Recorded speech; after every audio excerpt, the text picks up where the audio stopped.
Our shorts are working really well. Our longs are outperforming. Yes, we're long match, but we've been short Bumble about on the other side of that to kind of offset it. And we've been limiting our long exposure here. I'm hoping one day we get the chance to pivot here because I have a lot of ideas and I'm looking forward to what comes after quad 4. But for now, it's just kind of wait and see and just letting our ideas run. That's the point, right? Like I want to make money. I want to win.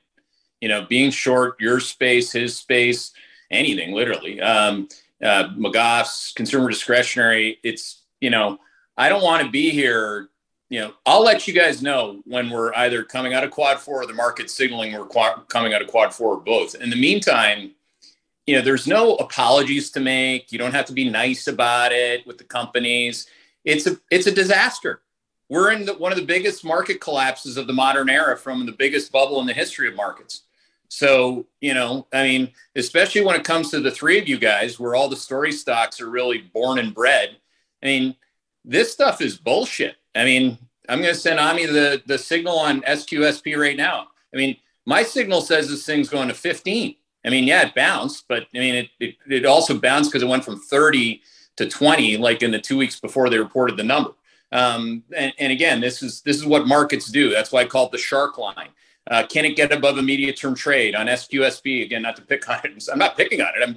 I'm trying to win. It's like, so if it can't get above 27, which is the shark line, that's where you fail. You get eaten, alive, literally. And your stocks look like worse than that. Your shorts are awesome.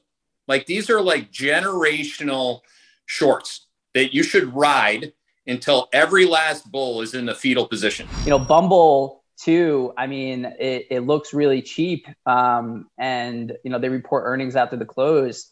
And the stock's down a lot going into an earnings event, which we said repeatedly, especially if it's at the low end of the range. It's not like you go full position, short, like pressing the short into that type of catalyst. I don't know if you disagree with me, but Keith, but that's kind of my take on it. But could it bounce off of earnings if it's less bad? Sure.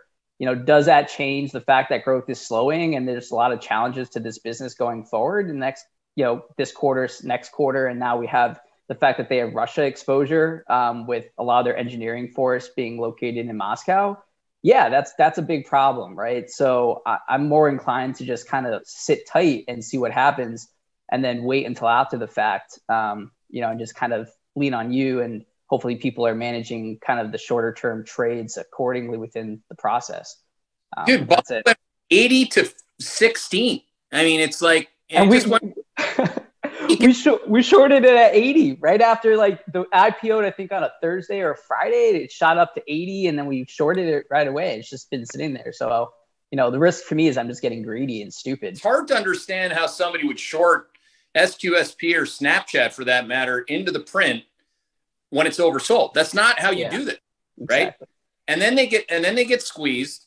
Like, I can't say it enough times. Again, I'm not God's gift to short selling, but I'm certainly not lacking ability on this front relative to the alternatives. Most people suck at short selling. They just do. Everyone starts with valuation. You don't start with valuation. You start with the market volatility, 35 in the VIX. Let's start with that. NASDAQ volatility, 40, right? This isn't an environment to pick software and communication stocks. This is only on the short side. That's what I want to get here. Actually, I wrote a note today called "Everything's Oversold." So I didn't say today short. I said, get ready for the next bounce, because on the next bounce, who knows what the narrative is going to be, but you're going to get another shot. And if you think that that's the bottom, you're going to be running right into quad 4.